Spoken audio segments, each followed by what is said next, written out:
ఏయ్ మెంటల్, ఏం చేస్తున్నావు? నన్ను బతికించుకోవడం కోసం మీరు నిప్పుల గుండంలోకి దిగారు కదా మధుబాబు. అందుకే మీ పాదాలకి వెన్నపూస రాస్తున్నాను. నీ వల్ల నాకు జరిగిన డ్యామేజ్ చాలు. మళ్ళీ ఆయింట్మెంట్లు, ఐస్ క్రీంలు రాయాలనుకోకు. అలాంటి వాటికంతా నేను పడే రకాన్ని కాను.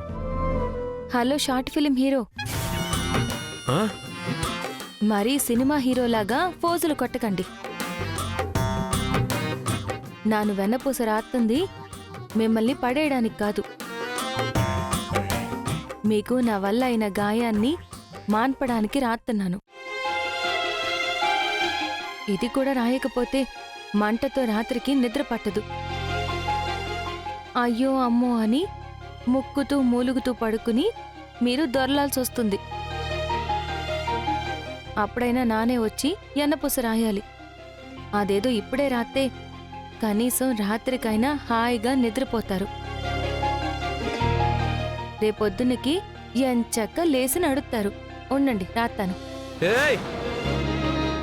నీకు మర్యాదగా చెప్తే అర్థం కాదా? ఎందుకు ఊరికే నా బుర్ర తింటావు?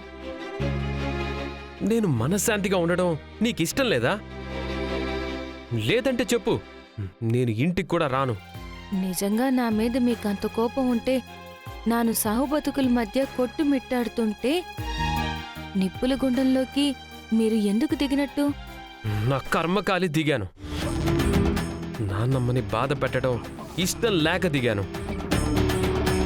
అంతేగాని నీ మీద ప్రేమతోనో నిన్ను బతికించుకోవాలన్న ఆశతోనో నేను ఈ పని చేయలేదు. నా మీద ప్రేమ లేకపోయినా నా కోసం నిప్పుల గుండంలోకి దిగినారు అంటే అది దైవ సంకల్పం Madhubabu. Just stop it and get out from here. నా మీద మీకెందుకంత కోపమో నాకు తెలుసు మధుబాబు. నిన్న కాలేజీలో జరిగిన గొడవ గురించే కదా? తెలుసు కదా. మళ్ళీ ఎందుకు అడుగుతున్నావు? వెళ్ళి ఇక్కడి నుండి. మధుబాబు, నిజంగా ఆ ఫోటోలు నానంటించలేదు, ఆ రాతలు నాన్ రాయలేదు. నా గురించి మీకు తెలీదా? నాను మిమ్మల్ని నా వాడుగా నిరూపించుకోవాలంటే మీరు నా మెళ్ళో కట్టిన ఈ మంగళసూత్రాన్ని బయటకి కనపడేలా వేసుకుంటే సరిపోతాది కదా. అట్లాంటి పనికిమాల ఆలోచనలు నాకెట్టా వస్తాయి మధుబాబు? అలాంటి ఆలోచనలు నీకు కాకుండా ఇంకెవరికొస్తాయి? అసలే అరికాళ్ళు మండుతున్నాయి. అనవసరంగా ఆ మంట మీద కారం చల్లకుండా వెళ్ళు. మీరు నమ్మినా నమ్మకపోయినా నాను చెప్పేదైతే నిజం మధుబాబు. వెళ్తానులే మధుబాబు, మీ పాదాలకి ఎన్నపూస ఎట్టాకే వెళ్తాను. అప్పటి వరకు వెళ్ళను. నాకు కోపం తెప్పించుకో. కోపం తెప్పితే ఏడ్చేస్తారేటి? నేనే వెళ్ళిపోతాను.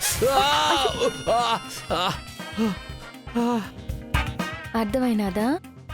మీరు ఎక్కడికి వెళ్ళలేరు. కామ్గా ఉండండి.